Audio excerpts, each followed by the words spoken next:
안녕하십니까.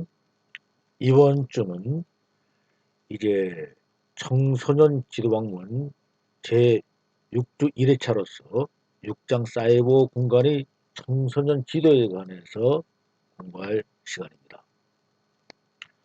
우선 청소년 지도는요, 청소년의 전적인 성장과 건강 개발을 위한 것이라고 하죠. 그래서 청소년 지도는 청소년이 살아가는 생활과 삶의 현장에서 보다 포괄적이고 또 가깝고 친밀하게 이루어져야 한다고 합니다. 그러나 청소년 지도는 청소년이 보내는 일상 시공간적 여건이나 특성을 고려해서 전개하게 되죠. 자, 이러할 때 여기서 지금 우리가 특성을 고려한다고 했는데요. 또 여건도 고려한다고 했는데 지금 청소년들은요. 많은 시간을 갖다가 우리 사이버 공간에서 활동을 하고 또 그곳에서 어떤 생활 패턴을 갖게 되는 것이 사실 것입니다. 이제 정보통신 기술이 확산됨에 따라서 과거와는 다른 언제나 어디서나 누구와 그러니까 언제라도 항상 사이버 공간을 통해서 새로운 세상과 만나고 여기에서는 시간의 구애됨이 없고요. 또 사람을 누구라도 만날 수 있고 또 장소도 불문될 수 있는 그러한 세상이 만들어진 것입니다. 자, 청소년들이 사이버 공간에서 학습 활동이나 여가 시간을 보내면서요. 자신이 시공간정장을 확대해 나가고요. 또 활용하고 있습니다. 이것으로서 또 청소년들이 인격 형성도 도모되고 있는 것이 사실입니다. 그래서 이러한 환경이 점차적으로 청소년들이 사이버 공간과 친밀함에 따라서 이것에 대한 중요성은 점차 높아지게 되는데요. 그래서 이러한 현상과 상황에서 어떻게 청소년을 사이버 공간에서 지도할 것인가 하는 것이 이번 과목의 중요성이라 할 수 있을 것입니다. 자, 이번 주에 학습할 내용은요. 사이버 공간의 변화와 사이버 청소년의 지도로부터 게임과 청소년 지도, 그리고 온라인 교육과 대면 교육 청소년에 대한 그 온라인 교육과 대면 교육이죠.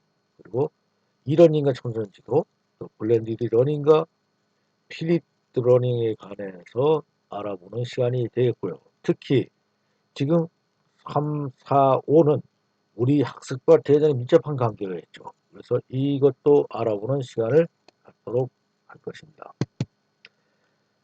자, 사이버 공간은 정보통신 기술이 빠르게 지금 성장하고 변화되고 있죠. 그래서 사이버 공간 변화 영상을 갖다 우리는 웹 1.0, 웹 2.0, 웹 3.0, 즉 WEB 시기별로 이렇게 구분이 되는데요.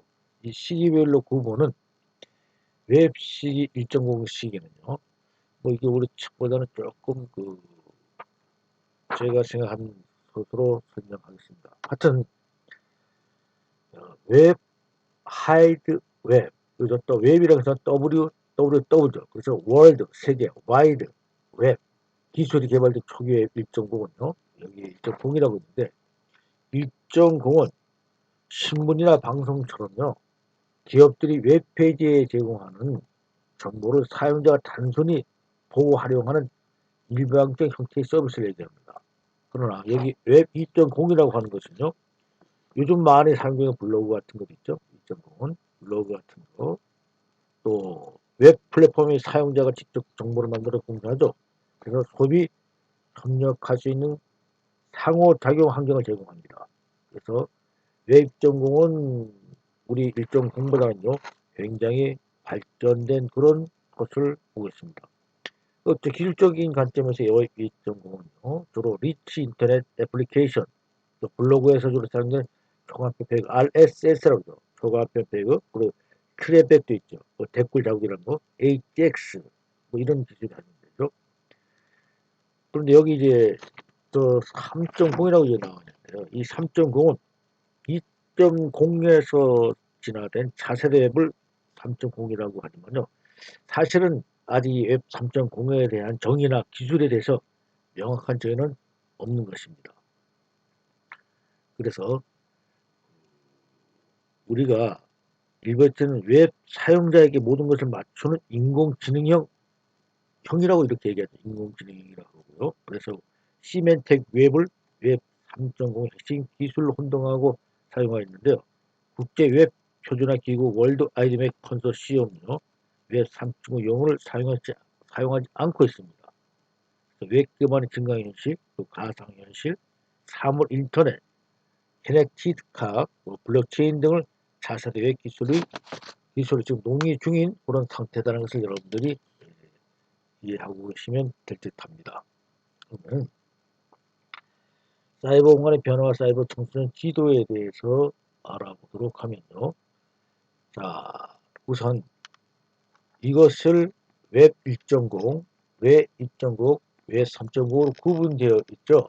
그래서 이것을 갖다가 그 의미와 기술과 교수, 그 다음에 학교 위치, 부모가 보는 학교, 교사 하대여 산업이 보는 졸업, 이러한 형태로 해서 이 내용을 한번 들여다보도록 하겠습니다. 자, 왜 일정 병원요, 아까 얘기했던 어떤 회사나 또는 어떤 그 관청이라든가 이런 곳에서 일방적으로 만들어서 전달하는 거나 지배적으로 보내는 것이라고 했죠. 특히 여러분에게 방송이나 신문에 관한 것을 제가 설명드렸는데요. 왜 이쪽은 좀 다르죠? 많은 사람들이 스스로가 블로그를 만든다든가 다른 형태로 만들어서 이것을 서로가 상호 작용할 수 있도록 만들었다 이겁니다. 그래서 웹 3성공은 앞으로 사회적 구성으로 맥락적인 재발명품에 속하는데 아직은 완성된 것은 아니라고 얘기했고요. 인공지능형이라고 생각하면 여러분들이 쉽게 이해가 될 수 있을 것입니다. 자, 기술적인 면에서는요. 자, 입구에서 압수되는 디지털 피해를 주는 이런 현상이다. 이렇게 설명이 되고 있고요. 주의 깊게 채택되면 디지털 이민자다. 어디에서나 디지털 위반하에. 여러분 유비쿼터스라는 거 봤죠? 유비쿼터스라고 하는 것은 히어보입니다. 이것은 언제나 어디서나입니다. 언제나 어디서나 모든 것이 가능하다고 하는 것인데요. 자, 그 웹 3.0이 되면 어떤 식인가면 우리가 이제 백화점을 사이버 공간으로 한번 구경한다고 한번 해보세요. 우리가 자 백화점을 간다고 하면은 백화점에 무슨 옷이 쭉 나열되어 있을 것이고 뭐 신발도 있고 여러 가지가 있는데 자 내가 지나가면서 저 옷을 내가 입으면 어떨까 할 때 이런 생각을 가지고서 저 옷을 선택하게 되면요. 지금 화면에 내가 그 옷을 입은 모습이 비춰지는 것입니다. 내가 저 신발을 신으면 내가 저 신발을 신고 가는 현상이 비춰지는 이런 현상이 나타나는데 이러한 정도의 지능형으로 발전된 것이 우리가 유비쿼터스 이렇게 얘기하는데요. 사실 유비쿼터스 세상은 굉장히 가까워 왔잖아요. 이런 기술이 이러한 기술이 발전돼 나간다는 뜻입니다. 자, 그러면 교수와 학생에게 전달하는 그런 형성이 되는데요. 웹 2.5는 교사가 학생에게 보내고 학생이 교사에게 보내는 상호작용을 하는 그런 역할을 하게 되는 것이고요. 웹 3.0은 장소나 시간이나 또는 사람을 구분하지 않고 어디서나 연결된 사회를 통해서 만든다. 즉 네트워크가 된 그런 세상을 얘기합니다. 자, 그럼 학교는 웹 1.0이나 사이버 공간의 학교는 어디가 되느냐? 학교 입장은 건물 안이 되는 것입니다. 그러나 웹 2.0은 건물 또는 온라인 어디에서 될 수 있고요. 웹 3.0은 어디서나 연결된 사회를 통해서 연결될 수 있죠. 자, 오늘 한번 생각해 보세요. 우리가 컴퓨터가 발달된 즉 우리가 컴퓨터가 만들어지면 컴퓨터에 있을 때만 있는 곳에서만 우리가 온라인이 가능했는데 지금은 어떻습니까? 휴대폰이라는 것을 통해서 언제 어디서나 우리가 연결이 가능해진 그런 세상이 됐잖아요. 자, 그러면 부모가 보는 학교는 어떠냐? 일과 시간 내, 즉 학교 안에 있는 시간 내에 우리가 부모가 보는 학교로 치지만은 일과 그래서 그 부모가 보는 학교는 그옛 이쪽은 또 마찬가지죠. 교사와 학생이 서로가 교류하는 건 일과 시간이지만은 왜 3.0은 어디서나 학습 장소가 열릴 수 있다는 것이죠. 그래서 학습 장소가 되는 것은 어디가 가능한 것이고요. 교사는 허가받은 전문가죠. 교사의 실질적인 전문가가 돼야 되는데 왜 교사는 교사 자격증이 있잖아요. 또 마찬가지로 웹 2.0도 마찬가지입니다. 그러나 웹 3.0은 누구라도 이것을 만들어서 사용할 수 있고 상호 교육이 가능하기 때문에 누구나 어디서나 교사가 가능한 것이고요. 하드웨어는 많은 비용이 들어가죠. 또 공개자원 저비용이 면에서 웹 3.0 저비용이 거의 돈이 안 된다고 보면 되죠. 산업이 보는 졸업은 공장의 노동자가 바로 이런 것을 일을 하게 되는 것이고요. 웹 2.0은 지식경제에 준비되지 못한 노동자가 하는 것임에 반해서 웹 3.0은 공동 작업과 기업과 이러한 사람들이 된다는 것입니다. 자, 우리가 사이버공 웹의 변화 양상을 갖다 우리가 이렇게 들여다보면요. 이것을 보면 웹 기반은 청소년 지도는 외부적 커뮤니케이션을 위한 청소년 웹사이트 그리고 또 온라인 청소년 정보 및 상담 서비스 인터넷에 열린 청소년 게임 이용 또 청소년 온라인 게임 이용 실시간 온라인 대화 등이 있는데요. 이런 것들이 외부적 커뮤니케이션으로 우리에게 주어지고요. 여기서 또 중요한 것은 온라인 청소년 지도가 필요하다는 것이죠. 온라인 대화의 실시간 온라인 청소년 지도 또 청소년 센터에서 온라인 가상 청소년 센터 뭐 다면 온라인 지도 등이設置될 것이고요. 자, 이거 뒤에서 설명되고 있죠. 자, 그 다음에요. 청소년 지도 유형에 대해서 지금 보고 있는 것인데요. 그 다음에 온라인 청소년 활동은 청소년이 개발한 자신의 온라인 활동을 통해서 이루어질 수가 있고요. 외부적 의사소통은 소셜 미디어에 의한 소통의 계획과 적용이 대상이 되는 것입니다. 그리고 학습의 촉진은 청소년이 온라인에 참여적이며 또한 활동을 하는 것을 말하는 것이고요. 여섯째는 웹 기반의 미디어 교육입니다. 그래서 이것은 인터넷의 안전과 사생활이 보장되어야 되고 에티켓을 적용해야 됩니다. 그리고 참여적 온라인 활동이 해당이 되는 것입니다. 그래서 지금까지 청소년 지도의 유행은 무엇인가를 갖다가 알아본 것입니다.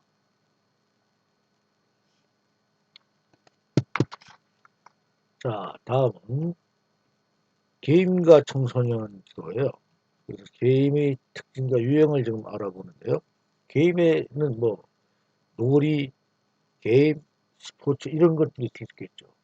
뭐 놀이는 명확히 제한된 시간과 장소의 한계 내에서 자유롭게 정해졌지만요. 구속력을 지니는 규칙 따라 만들어진 자발적인 행동을 의미하는 것입니다. 이 놀이라고 하는 것은요. 그리고 게임은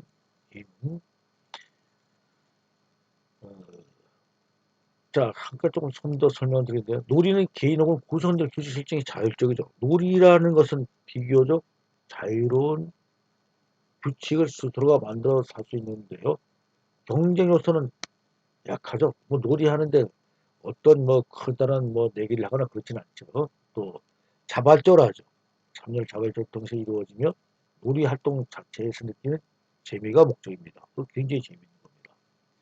그러나 이 게임은 조금 다르죠. 조금 우리가 얘기했을 때는 어떤 뭐 내기 같은 또 규칙, 게임을 할 때는요 규칙이 엄격하게 적용돼야 되죠. 또 이것은 경쟁 요소가 강하다고 합니다. 그리고 게임 같은 것은 뭐 자발적인 참여보다는 우리가 어쩔 수 없이 들어가는 것도 있을 것이고요. 게임은 뭐 재미가 반드시 목적은 아닐 것입니다. 자, 스포츠는 어떨까요? 스포츠는 제도화된 규칙을 바탕으로 하기 때문에 구성원들이 절대적으로 구속력을 지니는 규칙에 따라 합니다. 즉 놀이보다 게임보다 스포츠가 구속력을 더 가진다는 거죠. 어디에? 규칙에 대한 구속력이 강하다는 얘기고요. 주로 스포츠는 육체적 활동을 통해서 경쟁함으로써 승패를 명확히 결정된다는 그런 특징이 있습니다. 자, 이것을 한번 비교해 봅시다. 자, 각기의 특징은요. 놀이는 활동 자체를 통한 재미나 만족을 갖다가 얻도록 하기 위해서 하는 것에 반해서 게임은 문제 해결을 통해서 재미도 있지만 또 만족하고 성취도 가지고 기분 전환도 이룰 수 있도록 한다 하는 것이고요. 자, 스포츠는 육체 활동을 통해서 재미도 있고 있어야 되고 만족하고 성취, 길 습득도 필요한 것입니다. 물론 뭐 여기서 다 기술이 습득이 필요하겠지만 스포츠라는 것은 대단한 육체적인 습득이 필요하죠. 그 규칙은요 임의적으로 만들 수 있습니다. 뭐 내기는 간단히 우리가 놀이는 간단히 우리가 만들면 되게 되는데요. 게임은 그래도 관리하는 규칙이 있죠. 그러나 스포츠는 제도화된 규칙입니다. 제도화되었다는 얘기는요. 많은 사람들이 동일한 방법과 규정에 따라 움직이는 것이 되는데 여러분 어떻습니까? 우리 각종 스포츠는 전 세계적으로 통일돼서 이루어지잖아요. 규정과 규칙이. 상황을 갖다 보면요. 자, 놀이는 현실 뭐 비현실을 반영할 수 있죠. 그리고 가상의 상황도 만들 수가 있는데 반해서 게임은 현실 기점을 꾸며진 가상의 상황입니다. 왜냐면은 요거는 시적으로 우리가 적용될 것들이 한계가 있기 때문에 그런 것이고요. 스포츠는 현실에서 분리되어 단순화된 상황이죠. 자, 한국 운동 게임 같은 거 보세요. 스포츠. 어떠한 규율과 룰이 한 바운드 내에서 이루어지는 것입니다. 자, 피드백에 대해 보면요. 즉각적 단기적으로 적용되면 단순하죠. 놀이는. 그럼에 반해서 게임은 물론 즉각적이기도 하지만 점진적으로 적용되면 다양하다. 그 다음에 스포츠는 즉각적일 수도 있고 단기적으로 제공되기도 하지만 또 단순함도 있는 것이 스포츠죠. 참여는 자발적으로 한다는 것이 있고요. 경쟁 요소는 약하죠. 승패가 확정되어 있지 않아요. 뭐 경쟁을 갖다 한다는 그런 거보다는 재미를 통해서 하는 것이고요. 게임만 하더라도 대체로 경쟁이 강하죠. 물론 종류나 방법, 대상에 따라 달라질 수 있겠지만요. 반면에 스포츠는 어떻습니까? 스포츠는 굉장히 승부욕에서 경쟁 요소가 강하잖아요. 승패 여부가 확정적이면 굉장히 중요합니다. 그래서 여기는 모든 것을 걸잖아요. 이러한 차이가 있는 것을 우리가 알 수가 있는 것입니다. 자, 다음은요. 게임의 특징과 유형 중에서 사이버 공간에서의 게임에 대해서 알아보겠습니다. 자, 모바일 게임은요. 모바일 게임은 무선 인터넷을 사용해서 사용되는 게임인데요. 넓은 의미에서 즉 강의적이죠. 모바일 기기 여기에는 뭐 휴대폰도 있고 PD, 휴대용 개인기 등을 이용해 하는 게임으로 정의할 수 있겠습니다. 그러나 작은 의미에서는 사용자가 핸드폰을 통해서 모바일 서버에 접속하여 사용하는 게임이다. 이렇게 설명될 수가 있겠고, 자 다음은 잠깐요. 모바일 게임은 이동성과 효동성 가진 개인용 기기, 노트북, 셀러폰, PCS, 판 PC, 단말기, PD, 메신저 등을 통해 협의로 이동할 수 있는 것을 지칭한다고 해요. 자, 모바일 게임입니다. 모바일 게임은 알아봤고요. 대체 현실 게임에 대해서 설명드리겠습니다. 대체 현실 게임은요. 몰입할수록 가상세계에서 머무는 시간이 늘어나죠. 그리고 현실 세계와 접촉이 줄어드는데요. 문제점을 해결하기 위해서는요. 게임의 기쁨이 현실 세계의 활동과 연결되도록 하는 것이 중요한 겁니다. 자, 대체 현실 게임은 온라인 퀘스트가 현실 세계에서 특정한 활동을 연결되어 있어서 오히려 현실 세계의 참여를 유도하게 됩니다. 따라서 현실 세계의 힘든 일을 마다하지 않고 도전하게 하고요. 밀실에서 나와 사람들과 가까이 어울리게 하고요. 매일 실천하게는 거북이 드는 활동을 습관화시키는 데 도움을 준다는 것입니다. 자, 퀘스트는요. 주로 게임에서 주인공이 받는 일종의 임무로 특정 몬스터를 상대로 이긴 것이나 의견을 찾는 등 자발적인 도전과 해결을 유도하기 위해서 구현된 것입니다. 이런 임무는 주로 단기간에 완수가 가능하고요. 완수 후에도 그에 대한 보상으로 경험치 상승이나 아이템 획득, 기술 연마, 레벨 상승 등의 이득이 주어집니다. 대부분의 게임에서는 단기 도전과 된 퀘스트를 점진적으로 수행해 나가면 장기 도전과 제인 그리고 던진이나 특정 장소 등을 정복할 수 있도록 설계, 참가자 더 높은 난이도나 다른 환경을 계속해서 도전하려고 유도하는 것이죠. 아마 여러분들 퀘스트는 전부 다 누구라도 해봤으리라 생각되고요. 다음은 기능성 게임입니다. 기능성 게임은요, 게임적 요소를 충분히 포함하고 있으면서요, 재미 이외에는 특별한 목적을 갖는 게임이고요, 주로 교육적 효과를 갖거나 치료 효과, 또 훈련 효과 등을 갖는 게임을 말하는 것입니다. 그래서 일반 게임의 재미라는 요소에 집중한다면요, 이 기능성 게임은 재미 외에도 분야의 목적이 효과를 기대하는데요, 주로 교육, 심리, 치료, 건강, 군사훈련, 시뮬레이션, 홍보훈련 등이 분야에 활용되고 있습니다. 다음 이제 게임 기제에 대해서 알아보겠습니다. 게임 기제는요, 게임의 규칙과 상호작용에서 게임 요소 및 메커니즘을 이용한 설계 또는 방법을 얘기하는 것입니다. 그 다음에 런웨이는요, 웹 모바일 사이트 및 어플리케이션 사용성을 높이기 위해서 게임 기법을 적용하는 것이고요. 다음에 마지막으로 에듀테인먼트는 교육과 오락의 합성이죠. 그래서 게임하듯이 즐기며 학습하는 교육 형태를 이야기하는 것입니다.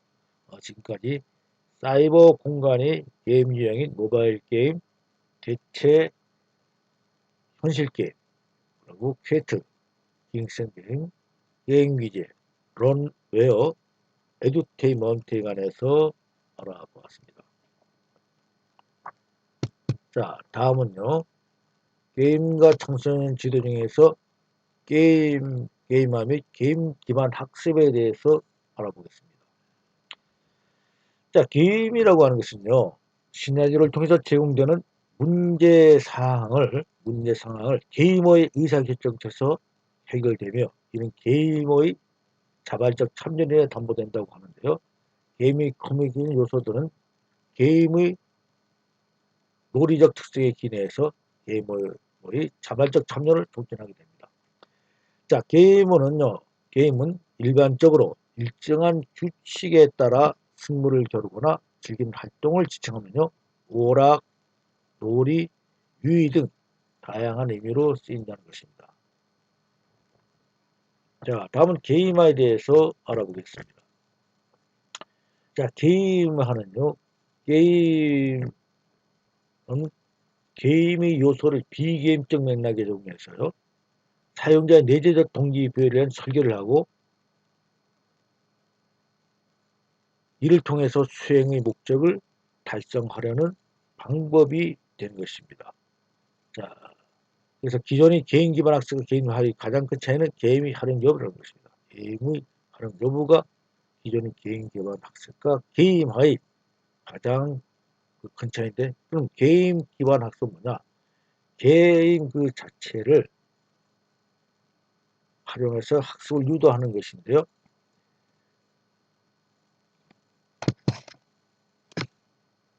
그럼 학습의 게임화는 뭘까요? 자, 학습의 게임화는 게임의 논리성을 활용하여 학습자 간의 상호작용을 촉진하고 참여를 높이는 데 활용하는 것을 갖다가 우리는 게임의 학습화라고 하는 것입니다. 자, 그러면 게임 기반 학습, 게임화의 비교를 갖다가 한번 설명해서 해보도록 하겠습니다. 자, 게임의 목적은 즐겁고 규칙과 목적이 유동적인 데 반해서 게임화는 보상 형태를 주는 것이죠. 그리고 포인트를 결합하는 것이고, 게임 기반 학습은 학습을 목적으로 정의된다. 이렇게 볼 수가 있고요. 결과는, 자, 승부는 게임의 부분으로 이루어지고 또 게임하는 실패의 행위의 동기부여의 행위를 같이 우리가 결과로 파악될 수가 있고요. 개인 기반 학습은 그 결과가 실패하는 동일한 행위의 동기부여와 학습 결과를 나타낼 수 있다는 겁니다. 자, 보상은 선착순위와 보상은 2차적이죠. 선착순하고 보상은 2차적이다. 그 다음에 내재적 보상이 이상적이다. 그리고 게임이 내재적 보상이 된다 하는 것이 다르고요. 난이도는 게임은 어렵고 구축이 비싸죠. 그러나 게임하는 쉽고 구축이 저렴하고요. 이 게임 기반 학습은 어렵기도 하고 구축이 굉장히 비싸다 하는 것이 게임과 마찬가지가 됩니다. 내용은 스토리와 정면이 부분적으로 포함되는 것임에 반해서 게임화는 학습 관리 시스템 또는 다른 시스템이 부과되고요. 개인 기반 학습은 내용이 게임의 장면과 스토리에 적합한 것이 특징입니다. 자, 이제 다음은요. 게임화의 4가지 원칙에 대해서 알아보도록 하겠습니다. 자, 게임화는요. 신속한 피드백, 그 다음에 명확한 목표와 규칙, 그 다음에 도전적이며 달성 가능한 과제, 그 다음에 실제와 연계된 흥미로운 이야기로 구성이 되어 있습니다. 자, 이 원칙에 대해서 좀 알아보면요. 자, 학습 환경은요. 게임화된 학습 환경은 신속한 피드백을 제공해야 돼요. 그래서 학습자의 관심을 유지할 수 있어야 하고요. 또 명확한 목표와 규칙을 제시해서 목표 달성에 대한 확신을 심어줄 수 있어야 합니다. 그 다음 도전적이며 달성한 가능한 목표와 과제를 제시해서요. 학습자가 중도에 포기하지 않고 지속해서 과제에 도전할 수 있도록 만들어야 하는 것이고요. 또 마지막으로 실제와 연계된 흥미로운 이야기를 통해서 또 이런 이야기를 제공함으로써 학습자가 문제 상황에 매력적으로 느끼며 적극적으로 참여하도록 해주는 것이 게임화의 4가지 원칙이 되는 것입니다. 자, 그러면 게임화 수업의 교육적 가치는 뭐냐 하는 것에 대해서 알아보겠는데요. 게임화는요, 게임의 재미를 유발하는 목표를 주고 또 규칙, 가상상, 서사 등의 다양한 요소를 활용해서 학습자를 게임 속에 몰입하게 하는 것입니다. 이것이 교육적 가치고요. 또 게임에 몰입한 학습자는 문제 해결을 위해서 자발적으로 다양한 활동을 시도하게 됩니다. 그렇게 함으로써 게임화는 실패에 대한 긍정적인 정서를 강화시키는 그러한 효과가 있고요. 또 게임화는 문제 해결 능력 함량에 보다 적극적으로 효과적으로 접근할 수 있다는 그러한 가치가 있는 것입니다. 그래서 게임화 수업은요. 학습자들에게 재미와 몰입을 통해서 학습의 흥미와 동기를 부여하여 능동적인 학습 참여를 도모하는 것이라고 설명드릴 수 있을 것입니다. 자, 그러면 이제 모바일 게임의 특징에 대해서 설명드리겠습니다. 모바일 게임은요, 휴대성과 이동성을 기반으로 해서 굉장히 쉽잖아요. 개인의 매체로서 오락적인 요소, 게임 콘텐츠의 몰입도가 높고요. 개인 중심적이며 감정적인 효과를 유발한다는 특징이 있습니다. 그리고 게임 콘텐츠와 모바일 단말기에 대한 즉시 접근을 가지고 자신만의 단말기 가진 예내가 미디어의 특징이 있죠. 그리고 네트워크화로 연결되어진 연결성을 구현하고 위치 기반성과 개인 지표성에 근거한 연결성을 두고 시간적 공간적으로 계획을 전혀 밟지 않죠. 그래서 이용 가격이 상대적으로 저렴할 뿐 아니라 다른 게임 플랫폼에 비해서 조작이 간단하다는 특징을 가지게 되는 것입니다. 이것이 모바일 게임의 특징이 되는 것입니다. 자, 그러면 이제 오늘 교육은요, 이것까지 하고 다음 시간에는 청소년 온라인 교육 등에서 알아보는 시간을 갖도록 하겠습니다. 자, 수고 많으셨습니다.